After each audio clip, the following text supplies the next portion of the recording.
Students, welcome back to my channel, your channel Puneet sir की पाठशाला। और आज मैं बात करने जा रहा हूं lifeline of Indian economy class 10th। तो इसके पहले मैंने वन शॉट हिस्ट्री का नेशनलिज्म इन इंडिया मैंने पढ़ा दिया था आप लोगों को। जिसने नहीं देखा है, लिंक इन द डिस्क्रिप्शन। और इस लेक्चर को बिना देरी किए शुरू करते हैं। तो मेरे प्यारे बच्चों, आज हम बात करने जा रहे हैं इंडियन इकोनॉमी की। और इकोनॉमिक्स जो सब्जेक्ट है ना, वो बहुत ही शानदार सब्जेक्ट है, बहुत ही इंटरेस्टिंग सब्जेक्ट है। तो उसको बहुत इंटरेस्टिंग लेवल पे पढ़ना, और मैं कोशिश करूंगा कि आपको बहुत इंटरेस्टिंग तरीके से हर एक चीज समझाऊं। तो देखो बच्चों, सबसे पहले तो चैप्टर को मत समझो, चैप्टर के नाम को समझ लो। थोड़ी थोड़ी चीजें आपको समझ में आती चली जाएंगी।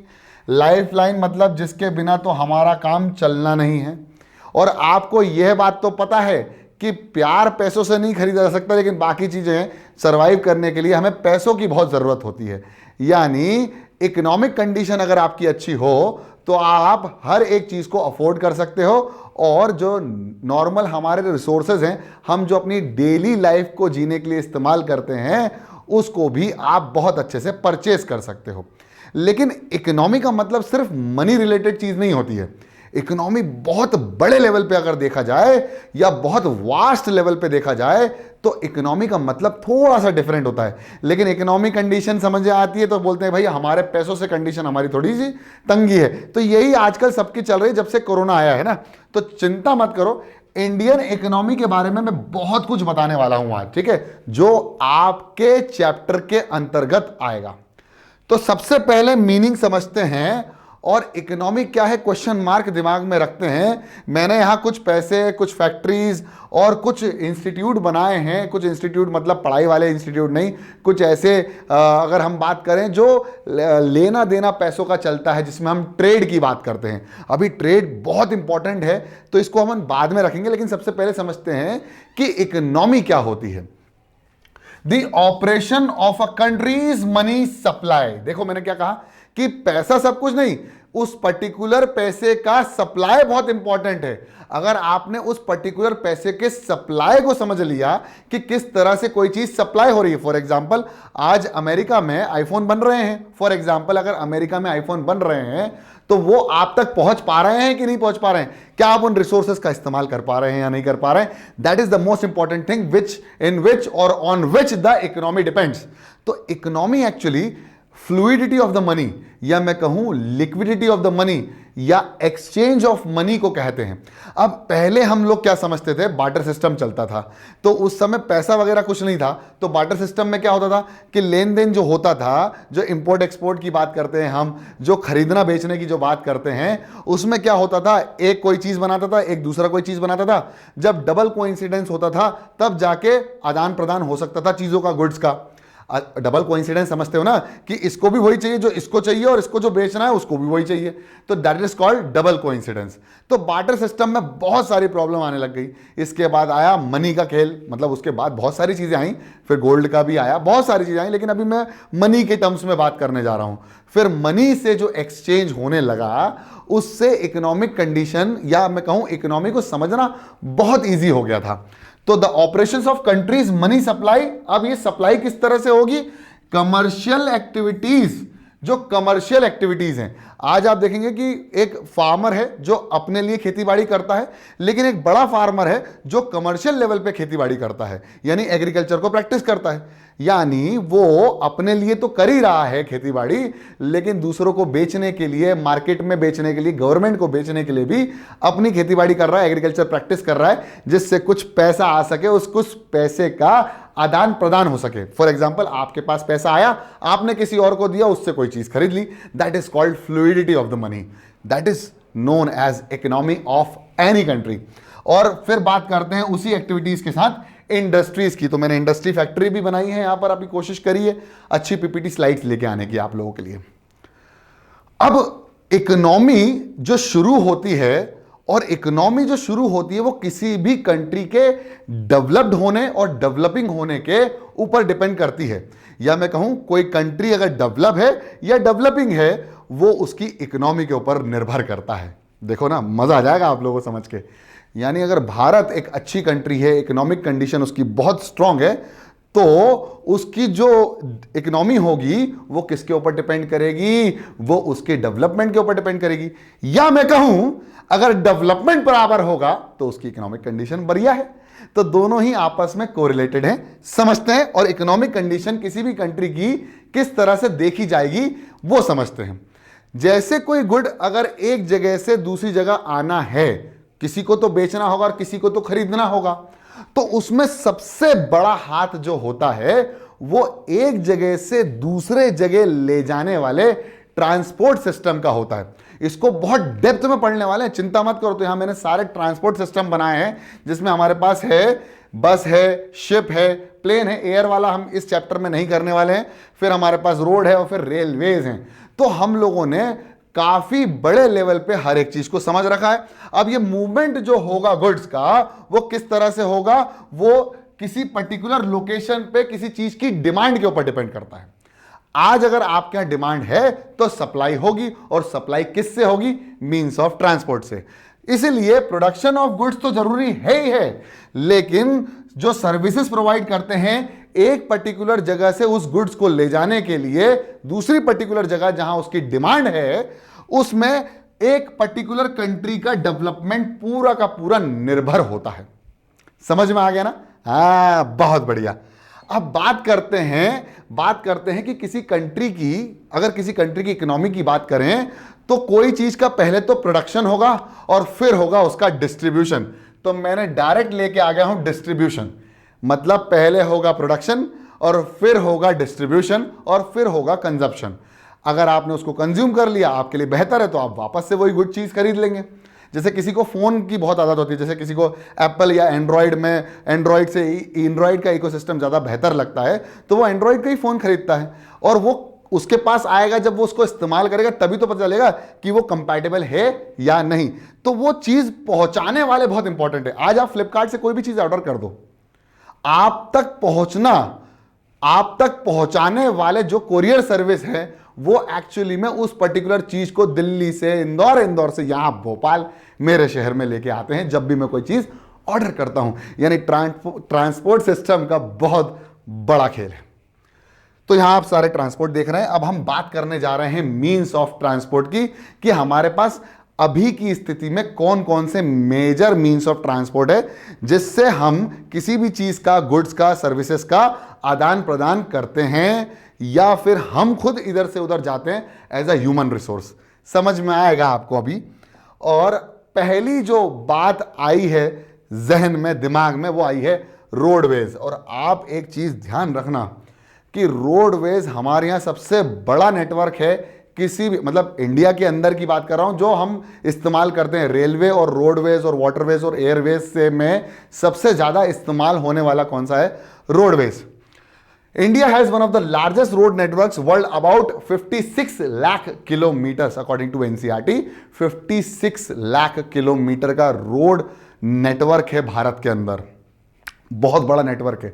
और आप देखेंगे कि रोड का ही सबसे ज्यादा इस्तेमाल किया था as a means of transport from moving from one point to another point. आगे बढ़ते हैं और समझते हैं इसको और डेप्थ में। अब आप खुद सोचो कि क्या क्या एडवांटेज हो सकते हैं रोडवेज के एज कंपेयर टू रेलवे। अभी मैंने ये जो एडवांटेज निकाले हैं वो रेलवे के कंपैरिजन में निकाले हैं। तो रेलवे के कंपैरिजन में कौन कौन से एडवांटेजेस हो सकते हैं सर, समझो। तो पहला है लोअर कंस्ट्रक्शन कॉस्ट। रेलवे को बनाने के लिए और रोड को बनाने के लिए, रोड तो नॉर्मली कोई भी बना सकता है और कहीं भी बन सकती है। मैं नेशनल हाईवेज और बहुत बड़े लेवल पे, मैं सुपर नेशनल हाईवेज की बात नहीं कर रहा हूं, मैं अभी नॉर्मल रोड की बात कर रहा हूं। रोडवेज में रोड बनाने का जो कॉस्टिंग आती है as compare to railway, it is less as compare to railway.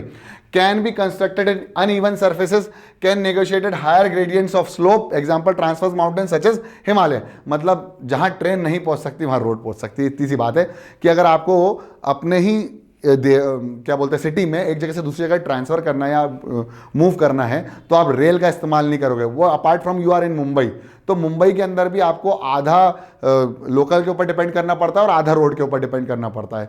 Most of the time आप लोग रोड के ऊपर ही डिपेंड करते हो, moving from one point to another point as far as you people are concern. लेकिन कोई चीज को भी ट्रांसफर करने के लिए हम बहुत ज्यादा निर्भर हैं रोड्स पे, ठीक है। Economical in the transportation of a few person, बहुत सस्ता होता है। लेकिन अगर मेरे को लॉन्ग डिस्टेंस की बात करें तो हम ज़्यादातर प्रेफर करते हैं रेलवे, क्योंकि वो जल्दी भी पहुंचा देता है, थोड़ा सस्ता होता है हम लोगों के लिए, और हम लोगों के लिए बहुत कंफर्टेबल होता है। रोड में इतना कंफर्ट नहीं आता और इतनी इजीली और इतनी जल्दी ट्रांसफर नहीं हो पाते हम एक जगह से दूसरी जगह। Lower cost of loading and unloading. अब मैं बात करने जा रहा हूं गुड्स के ट्रांसफर की, या मैं कहूं transportation of good from one place to another place, which is very important for the economical balance of a particular country, which entail development of a country, मतलब डिपेंड करती है डेवलपमेंट के ऊपर। तो ये बहुत इंपॉर्टेंट चीज है, वो समझाने जा रहा हूं। Road transport link other modes of transport. For example मैंने अभी बताया कि आपको रेलवे तक पहुंचने के लिए, मतलब अगर मैं कहूं कि आपको अगर रेलवे स्टेशन जाना है तो आपको रेलवे तक पहुंचने के लिए भी रोड का सहारा लेना पड़ेगा, है ना, उड़ के तो जाओगे नहीं। ठीक है, तो road transport link other modes of the transport example, they provide a link between railway station, air and sea port. समझ में आ गया? मुझे ऐसा लगता है एडवांटेज समझ में आ गए। अब बात करते हैं क्लासिफिकेशंस की। तो क्लासिफिकेशंस तो मटेरियल जो इस्तेमाल किया है रोड बनाने का उससे भी हो सकता है, जैसे डांबर की रोड होती है और कंक्रीट की होती है। और अगर हम बात करें हाईवेज की, सुपर नेशनल हाईवेज की, अगर हम बात करें स्टेट हाईवेज की, और अगर हम बात करें लोकल वेज की, या हम बात करें लोकल रोड्स की, या हम बात करें बॉर्डर रोड्स की, तो यहाँ पर विभिन्न प्रकार की रोड्स हमारे पास उपलब्ध हैं। बात करते हैं आगे, और सबसे पहले बात करते हैं गोल्डन क्वाड्रिलेटरल सुपर हाईवे। ये बहुत इंपॉर्टेंट है, जो दिल्ली से मुंबई, मुंबई से चेन्नई, चेन्नई से कोलकाता, कोलकाता से वापस दिल्ली, ये भारत की कंट्री में एक क्वाड्रेंगल बनाता है या क्वाड्रिलेटरल बनाता है, जिसकी 4 साइड होती है। क्लोज फिगर, मेरी मैथ्स आगे आ गई है, ठीक है।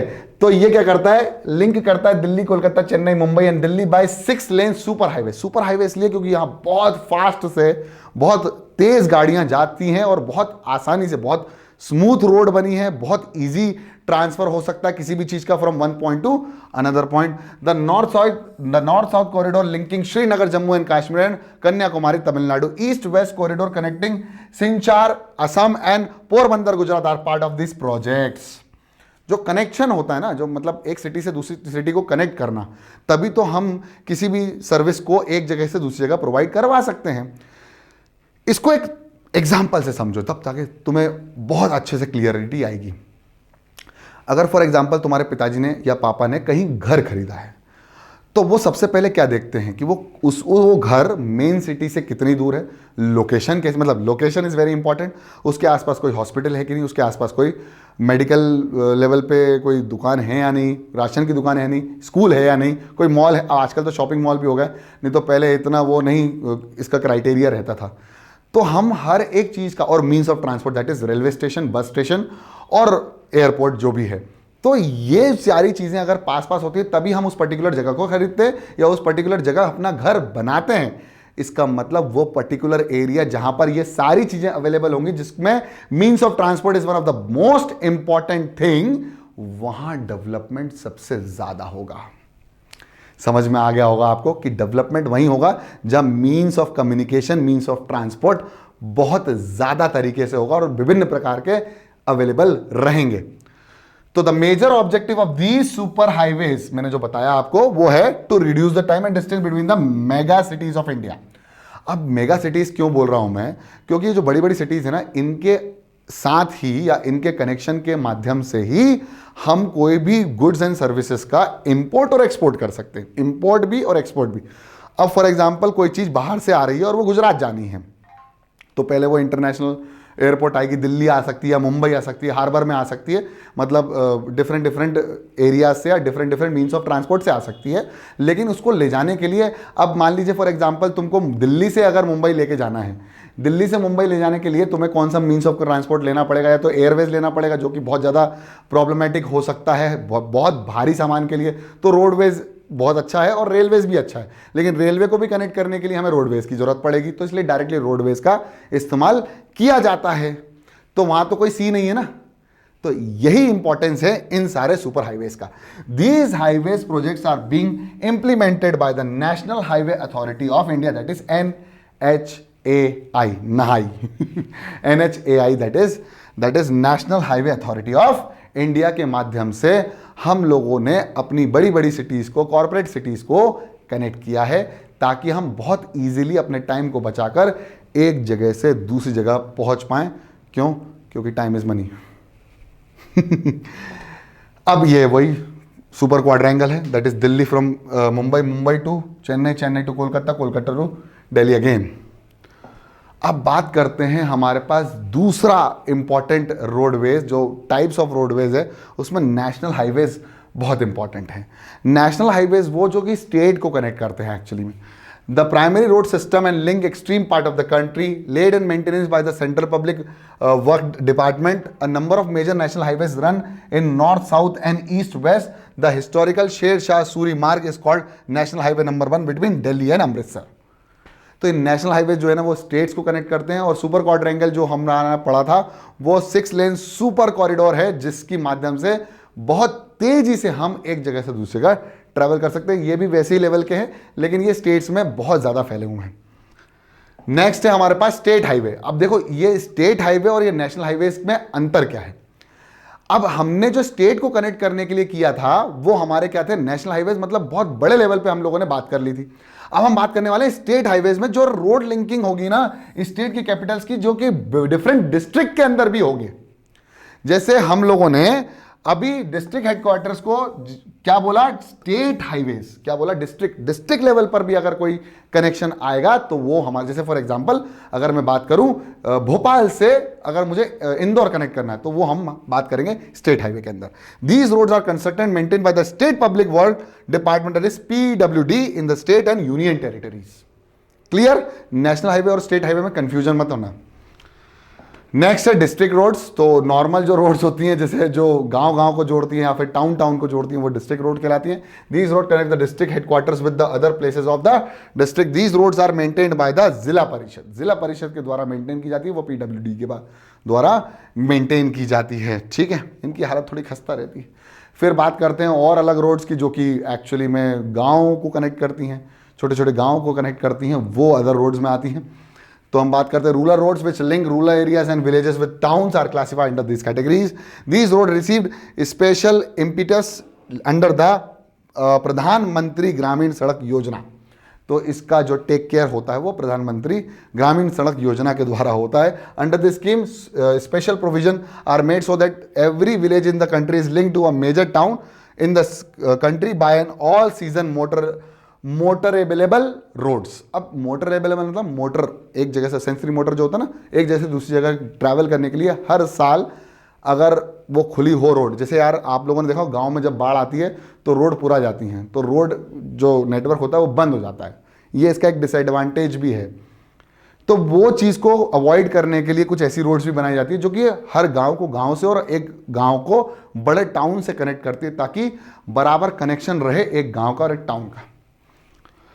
ओके, नेक्स्ट है border roads. Border roads organize a government of India undertaking construction and maintain roads in the bordering areas of the country. Borders जो जैसे इंडिया पाकिस्तान और इंडिया नेपाल, ये सारी जो रोड्स हैं वो बॉर्डरिंग रोड्स हैं। Organizing establish in 1960 for the development of the roads of strategic importance in the northern and the north eastern border areas. तो इसको पहले 1960 में काफ़ी लेवल पे इसको बढ़ाया गया था। Improved accessibility in the areas of difficult terrain मतलब पहाड़ी इलाके जो होते हैं वहाँ पर, माउंटेन एरिया में, and have help in economic development of these areas as well. तो इनका इस्तेमाल बहुत बड़े लेवल पे तो नहीं किया जाता, लेकिन ऐसे लेवल पे किया जाता है जहाँ कोई नहीं पहुँच पाता वहाँ ये पहुँचेंगे। ठीक है, तो हर एक चीज़ को कनेक्ट करने के लिए हम रोड्स का इस्तेमाल कर रहे हैं। क्लासिफिकेशन मैंने बताया ना कि रोड्स का क्लासिफिकेशन 2 तरीके से हो सकता है। एक तो हमने जिससे बनाई है वो, और एक जिससे कनेक्ट कर रहे हैं वो। स्टेट हाईवे, नेशनल हाईवेज, ये सब जो हैं वो कनेक्टिंग थे एक जगह से दूसरी जगह को, प्लेसेस को कनेक्ट करके। अब वो रोड का मटेरियल जो इस्तेमाल किया उसमें भी हमने क्लासिफिकेशन कर दिया। जैसे मेटल रोड और unmetal road. Metal road made up of cement, concrete and even bitumen of a coal, therefore these are called weather roads. That is made up of, अब ये जो है ना, ये अनमेटल रोड्स ये ज़्यादातर विलेज और गांव रूरल एरियाज में होती हैं। That is made and gravel with are generally found in the rural areas. These road go out of use in the rainy season.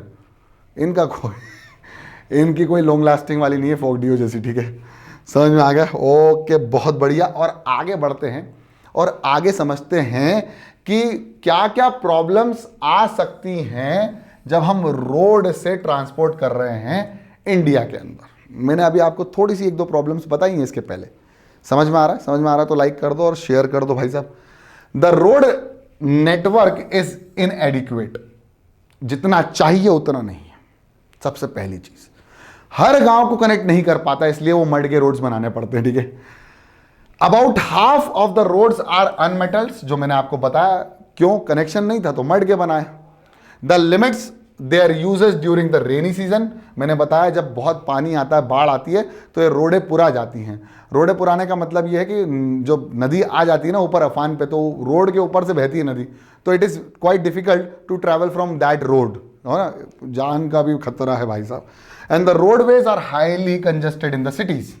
अब आप देख रहे हैं दिल्ली मुंबई के जो ट्रैफिक हैं, भोपाल, इवन भोपाल इंदौर के ट्रैफिक भी बहुत ही ज़्यादा खतरनाक हो गए हैं।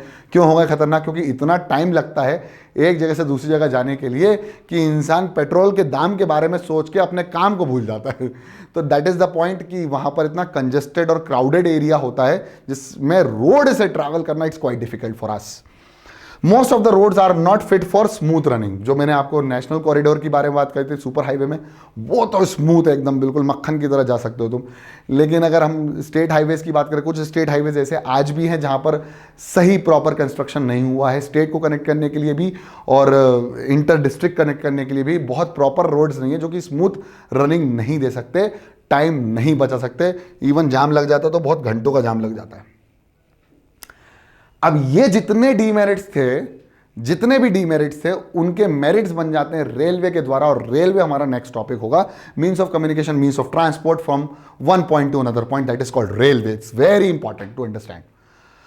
अब बात यह कि railway are the principal mode of the transportation for freight and passengers in India. मतलब गुड्स और सर्विसेज को भी और पैसेंजर को भी एक जगह से दूसरी जगह ले जाने के लिए हम ट्रेन का इस्तेमाल करते हैं। आपने देखा होगा कोयला ट्रांसफर होता है, ट्रेन के डब्बों में कोयला भर भर के जाता है ना, पेट्रोल भी जाता है, डीजल भी जाता है, ऑयल भी जाता है, बहुत सारे मात्रा में, और कुछ लोग भी जाते हैं, ठीक है। तो लोगों का ट्रांसफर, गुड्स का ट्रांसफर करने के लिए हम रेलवे का बहुत ज़्यादा इस्तेमाल करते हैं। लेकिन बस वही यार प्रॉब्लम ये है कि जो कनेक्शन रोड दे पाता है ना, वो रेलवे नहीं दे पाता। उसके आगे अभी आप डीमेरिट्स पढ़ेंगे।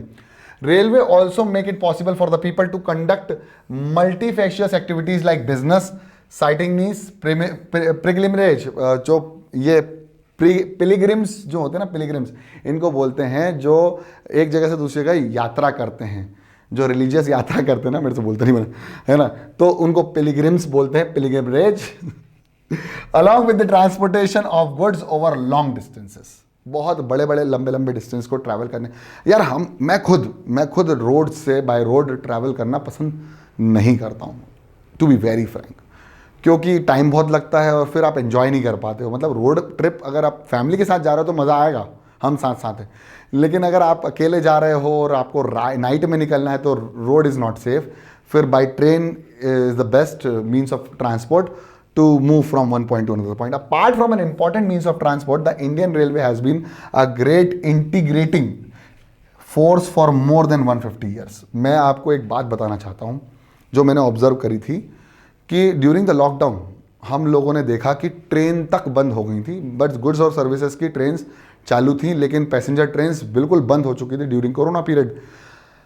वो बहुत सालों बाद ऐसा देखने को मिला जिसमें trains are not running, which are which are very much base of an Indian economy। और किसी भी कंट्री की इकोनॉमी के ऊपर जो भार होता है वो ट्रेन या रेलवे पे होता है, शिप्स पे भी होता है। मतलब अगर हम बात करें हार्बर्स की या हम बात करें वाटरवेज की तो वहाँ पर भी बहुत होता है, लेकिन रेलवे के ऊपर भी उतना ही होता है जितना इन लोगों पे होता है। तो आप देखेंगे अल्टीमेटली तो इकोनॉमी थी कंट्री की वो नीचे गई, इकोनॉमिक कंडीशन नीचे गई, और आज भी हम उसी चीज़ से जूझ रहे हैं। चीज़ें महंगी हो रही हैं और रोडवेज इतना इंपॉर्टेंट है, मैं आपको समझा रहा हूँ। महंगी हो रही है इसका मतलब यह है कि मान लीजिए अगर डीजल महंगा होता है तो डीजल यानी फ्यूल के महंगे होने से एक जगह से दूसरी जगह आने वाला कोई भी आइटम, चाहे वो सब्जी हो, चाहे वो आपका फ्लिपकार्ट से कोई भी चीज़ आ रही हो, भले आप फ्री डिलीवरी ले रहे हो लेकिन उसके प्राइस बढ़ के मिलेंगे आपको, इन सारे चीज़ों के दाम बढ़ जाएंगे और जिसकी वजह से ओवरऑल इन्फ्लेशन दैट इज महंगाई बढ़ जाएगी। और जब ये दर बढ़ जाती है ना बेटा, तो मुझे ऐसा लगता है कि इस पर्टिकुलर इस दुनिया में सर्वाइव करना थोड़ा सा डिफिकल्ट होता है, क्योंकि इनकम नहीं बढ़ रही है, अब महंगाई बढ़ रही है, तो आपकी सेविंग्स नीचे जाती हैं और आपके खर्चे ऊपर जाते हैं। That is called expenditures.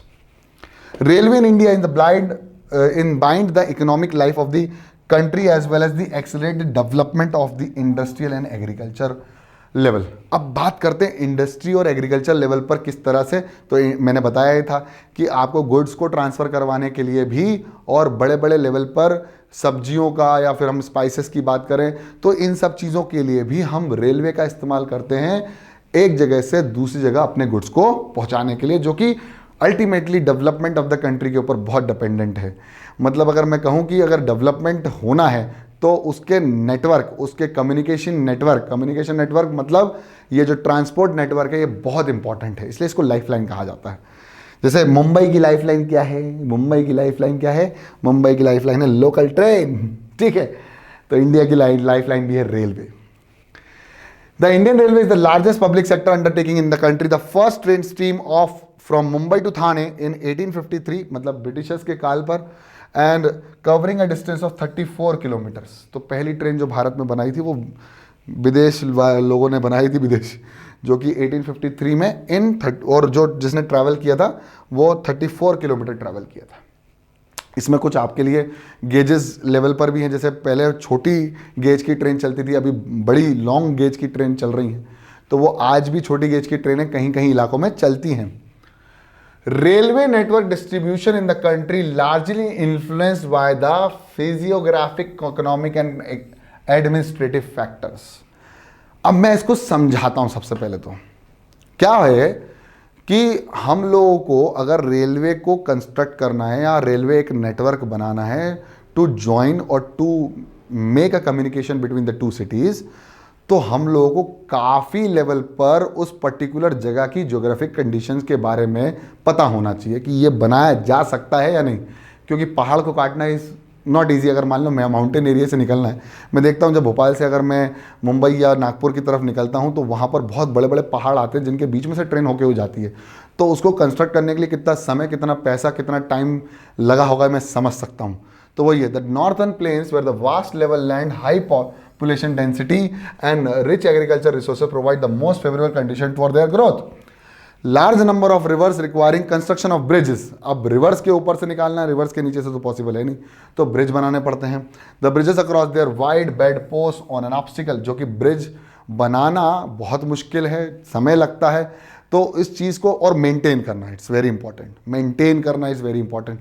Railway को मेंटेन करना भी उतना ही डिफिकल्ट है जितना उसको बनाना है। तो वो नेटवर्क बनाने के लिए एक चैलेंजेस तो हैं ही हमारे पास, ठीक है।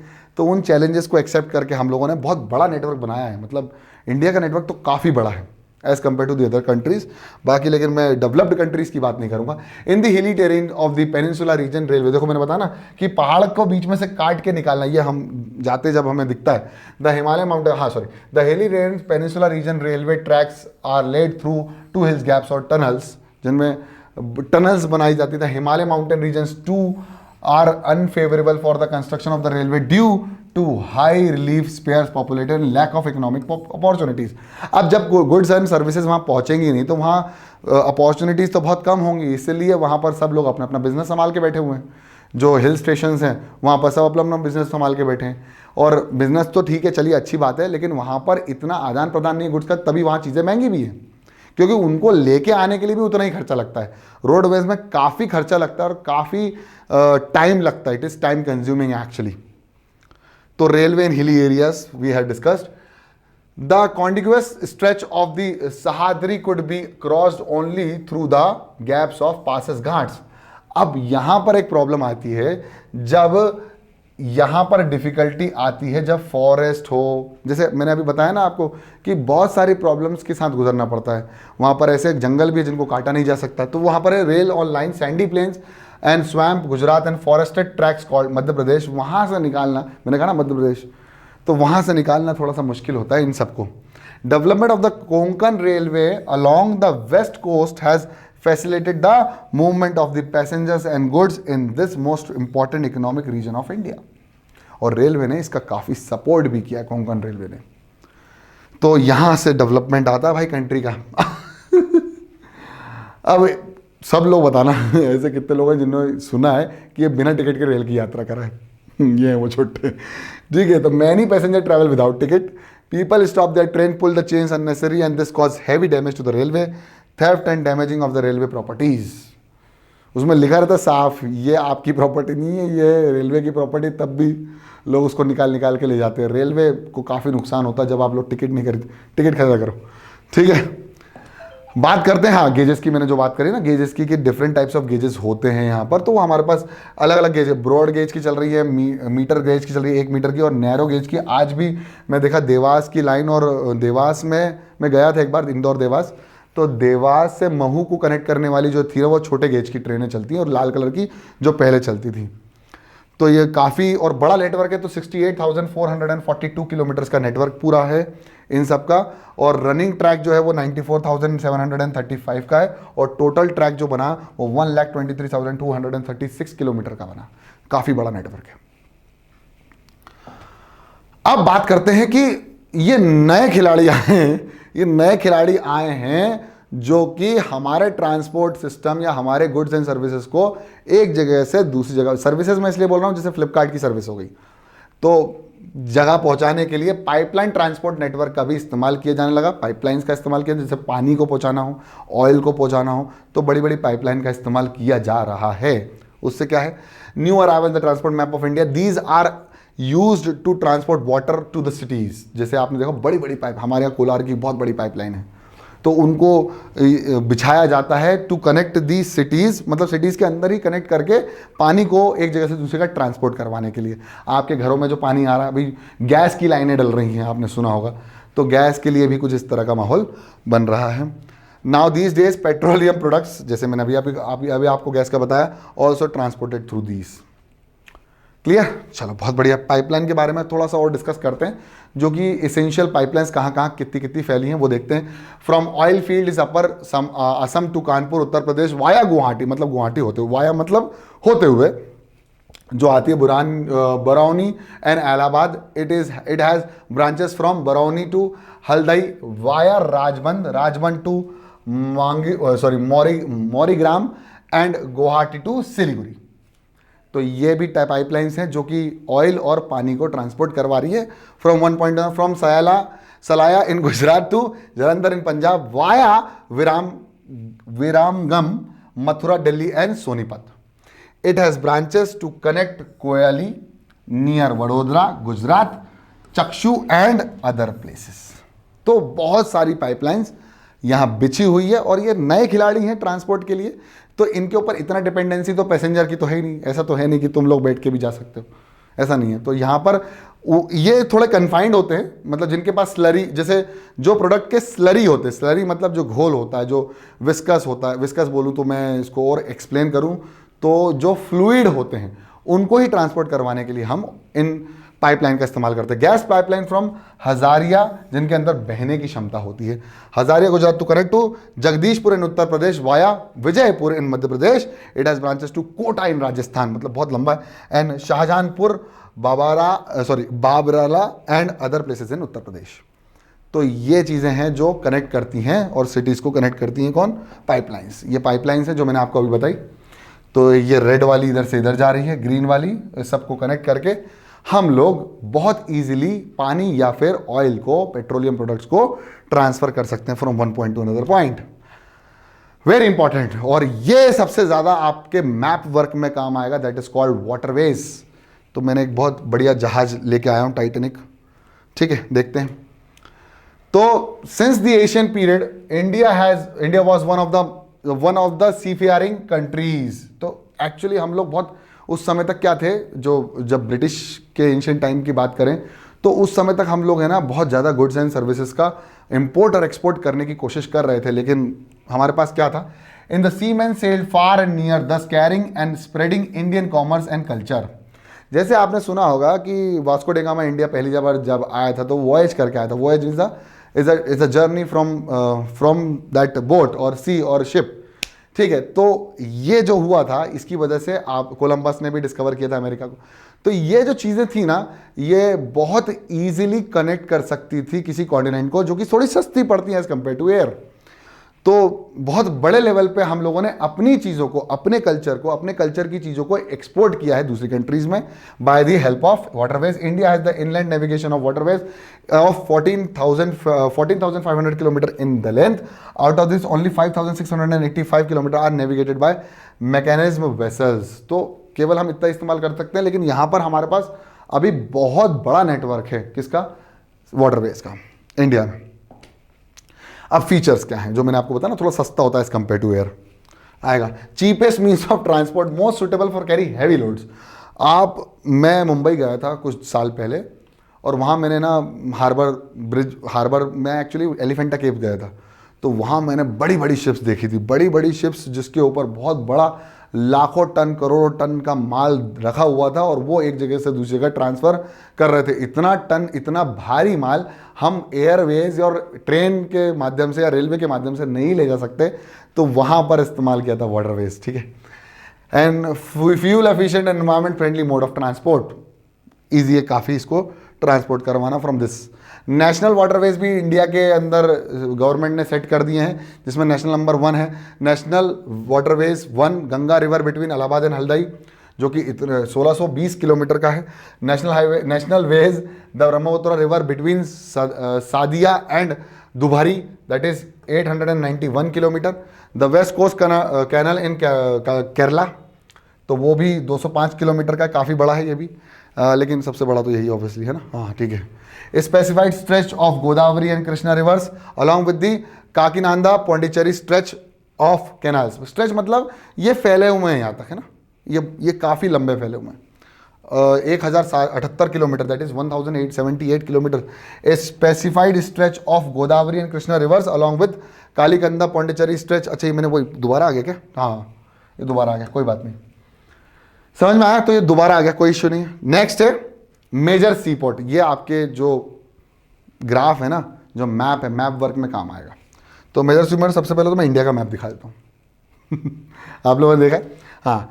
India has a coastal line of 7,516.6 kilometre within 13 major and 205 notified non major minor intermediate ports, जो मुंबई में है. मुंबई के बाद हमारे कोची में हैं, कोची के बाद हमारे बहुत अलग कोलकाता. ये सारे बड़े बड़े जो मेजर सिटीज़ हैं, इनके गोवा में भी है, तो इनके माध्यम से हम बहुत बड़े लेवल पे एक्सपोर्ट और इंपोर्ट करते हैं. और ये हमारी लाइफलाइन है. एक्चुअली में हमारी लाइफलाइन कौन है? वाटरवेज के. ये वाटरवेज के जो ये हमारे ट्रेडिंग सेंटर कहलाते हैं. इनको ट्रेडिंग सेंटर इसलिए, ये जो पोर्ट्स है ना, इनके माध्यम से हम दूसरी कंट्रीज़ में जाकर अपना जितना भी माल है वो खरीद भी बेच सकते हैं और खरीद भी सकते हैं. एक्सपोर्ट भी होता है और इंपोर्ट भी होता है, इंपोर्ट एक्सपोर्ट होता है. ओके, तो फर्स्ट पोर्ट डेवलप्ड कौन? कांधला पोर्ट. सबसे पहला पोर्ट आफ्टर इंडिपेंडेंस मेरे ख्याल से. हाँ, दीनदयाल पोर्ट भी कहा जाता है.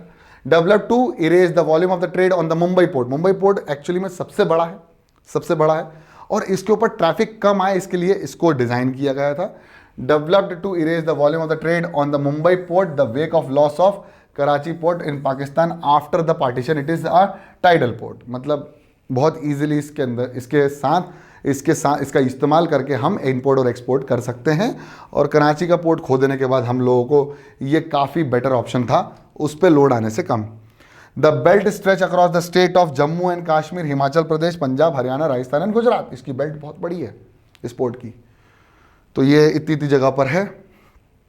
ठीक है. It provides for export and import of highly productive granary and industrial belt. Mumbai port मैंने बताया ना, सबसे बड़ा, biggest port with a spacious nature and well sheltered harbour. The Jawaharlal Nehru port planned with a view to decongest the Mumbai port and serve a hub port for this region. Mumbai port के ऊपर ज़्यादा load ना आए, तो उस पे और इस पे इसको कम लोड आने के लिए इसको बनाया गया था. ठीक है. नेक्स्ट है Mormugao port which is in Goa. मैंने बताया ना, गोवा के अंदर भी एक पोर्ट है. Is the premier iron ore exporting port of the country. Accounts for about 50% of the Indian iron ore export. इसके बाद भी आयरन वाला ही है मेरे ख्याल से. इसके बाद है हमारे पास new Mangalore port that is located in Karnataka, caters to the export of iron. Exactly जो मैंने बोला, आयरन के लिए ही, आयरन के एक्सपोर्ट के लिए और इंपोर्ट के लिए इसका इस्तेमाल किया जाता है। मेरे ख्याल से एक्सपोर्ट है सबसे ज़्यादा, और concentrated from Kudremukh mines. Next है हमारे पास कोची पोर्ट। मैंने बताया Kochi is the extreme south western port located at the entrance of a lagoon with a natural highway. Actually है ना, आज क्या है, टाइम देखूं तो मैं 1-2 बज गई है, 1-1:30 बज गई है मेरे ख्याल से। हाँ, तो वीडियो थोड़ा लंबा हो रहा है, मैं भी थकान में हो गया हूँ, तो इसलिए अब कुछ भी निकल रहा है। I am trying my level best to make the video. Okay, next है Chennai port, oldest artificial port of the country, ranked next to the Mumbai terms of the volume of the trade और कार्गो। यहाँ पर बहुत बड़े बड़े cargo आते हैं, ठीक है, एंड कार्गो। चेन्नई पोर्ट बहुत बड़ा पोर्ट है जो एक्सपोर्ट और इंपोर्ट दोनों के लिए इस्तेमाल किया जाता है और काफ़ी बड़ा है, मुंबई से छोटा है थोड़ा। Tuticorin port, that is extreme southeastern port of Tamil Nadu. This port has a natural harbor and a rich hinterland, hence has a flourishing trade, handling of a huge variety of cargoes to all our neighboring countries like Pakistan, like Sri Lanka, है ना, पाकिस्तान तो नहीं, मेरे ख्याल से श्रीलंका और जो दूसरी हमारे लक्षद्वीप वगैरह जो हैं उनको कनेक्ट करने के लिए इसका इस्तेमाल किया जाता है। बहुत बढ़िया। नेक्स्ट है Visakhapatnam port. Visakhapatnam port deepest landlocked and well protected port, originally conceived as an outlet for iron ore expert. तो ये भी एक पोर्ट है जो कि हमारा है विशाखापट्टनम। इसके बाद मेरे ख्याल से आखिरी है Paradip port, located in Odisha, specialises in the export of iron ore. तो ज़्यादातर हम आयरन ओर का एक्सपोर्ट करते हैं यहाँ से, इंपोर्ट तो हम हर कुछ मंगा ही लेते हैं। जैसे यूरेनियम हमने ऑस्ट्रेलिया से मंगाना चालू कर दिया है, फिर हम क्रूड ऑयल का इस्तेमाल करते हैं और इंपोर्ट करवाते हैं, रशिया से भी करवा रहे हैं आजकल तो, और अमेरिका भी से करवाते हैं। तो ये सब था मेरे ख्याल से, ये ख़त्म हो चुका है, इसके बाद कुछ भी नहीं है। तो आई होप आपको ये लेक्चर समझ में आ गया, और it's too late for me as well to make the video. I am trying my level best to make all the videos for my 10th, that is class 10th, और social science के लिए बहुत अच्छे से तैयारी करो, परसों paper है तुम लोगों का। आई होप आपको समझ में आ गया, लेक्चर समझ में आ गया। तो पसंद आ तो लाइक कर दो, चैनल में नए हो तो सब्सक्राइब कर दो, वो लाल वाला बटन है उसको दबा दो बढ़िया तरीके से। और मिलते हैं अगली क्लास में, तब तक के लिए पढ़ते रहो, बढ़ते रहो, देखते रहो पुनीत सर की पाठशाला। जय हिंद।